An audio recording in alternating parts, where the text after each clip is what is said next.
Weakness. Do I have weakness? I am nothing but weakness. I'm not naturally strong or fast or flexible. I'm certainly not the smartest person in the world. I get emotional over stupid things.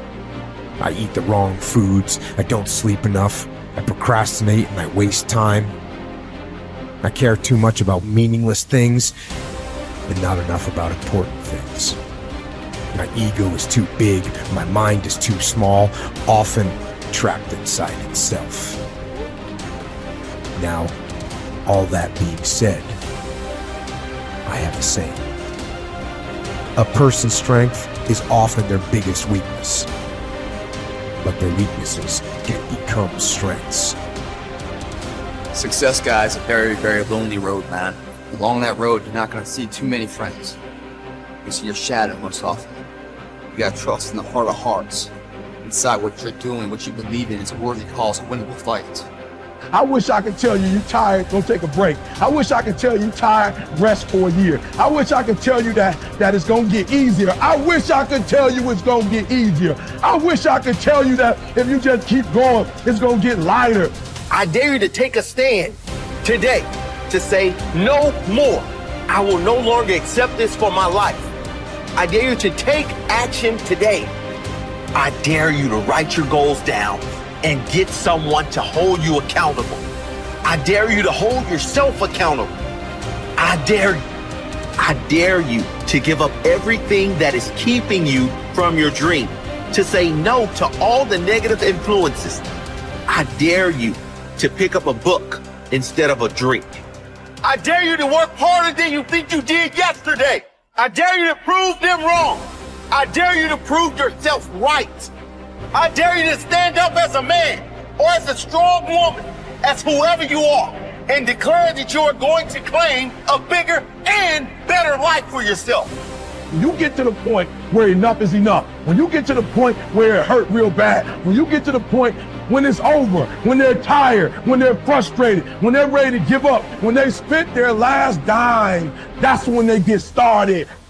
But what you cannot do is you cannot quit doing the process. You cannot give up because it ain't what you see. You cannot give up. Pain is there to make you better. Without struggle, there can be no victory. And let me tell you, when you've been through pain, when you've fought for where you are, you ain't gonna let anyone take away what you got. When you've earned it and paid your dues and suffered and failed, been hurt and been down, and you get back up, when pain and struggle comes to face you again, you look it in the face and stand it down. Because you've been through too much. You're too strong now. Everything that has happened to you up until this point has made you who you are. And it will continue to mold you into who you will be. How do you overcome the suffering of life? Be a better person. That's how you do it. Well, that's hard. It takes responsibility. And I think, you said to someone, you want to have a meaningful life? Everything you do matters. That's the definition of a meaningful life. But everything you do matters. You're going to have to carry that with you. Or do you want to just forget about the whole meaning thing and then you don't have any responsibility because who the hell cares? And you can wander through life doing whatever you want, gratifying impulsive desires for how useful that's going to be. And you're stuck in meaninglessness, but you don't have any responsibility. Which one do you want? Well, ask yourself, which one are you pursuing?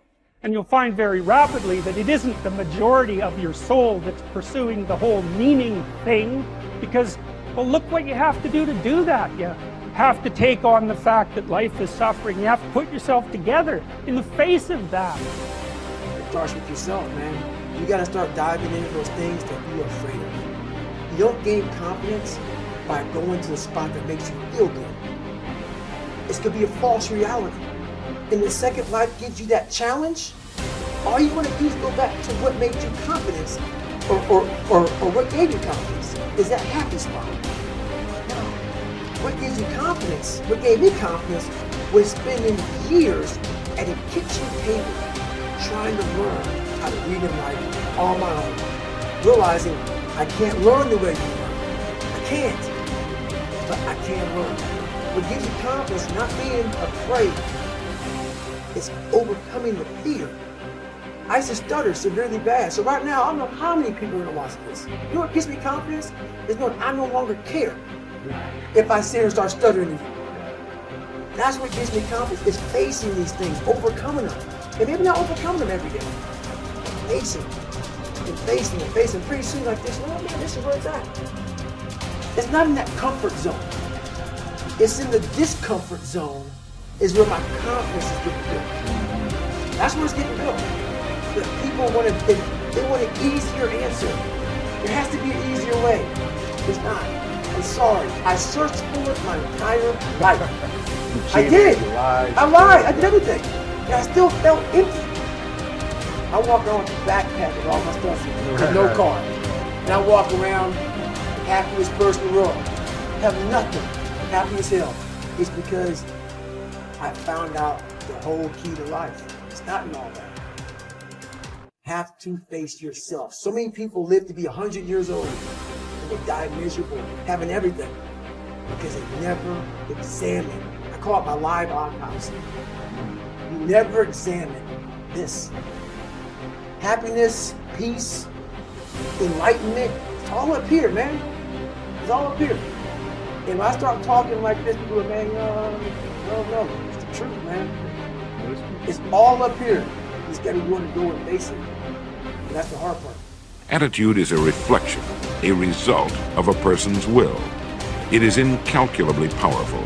It can bring about marvelous results for us, but we need to train it patiently, day by day. Now let's talk about the attitudes of people who are successful.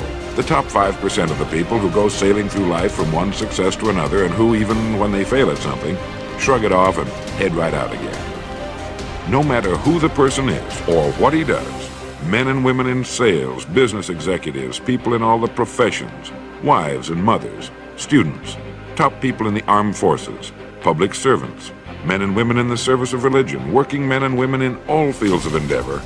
Wherever you find a person doing an outstanding job and getting outstanding results, you will find a person with the right kind of attitude.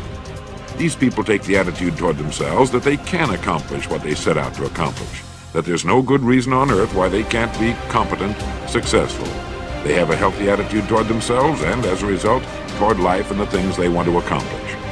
And because of this, they achieve some remarkable things, and they come to be called successful, outstanding, brilliant, lucky, and a lot of other things. They're quite frequently no more brilliant or outstanding than the majority of the people by whom they're surrounded. But they did develop the right attitude, and they found their accomplishments not too difficult, and many times surprisingly easy, simply because it seems that so few are really trying, really believe in themselves. Successful people come in all shapes and sizes and in widely varying degrees of intelligence, background, and so on.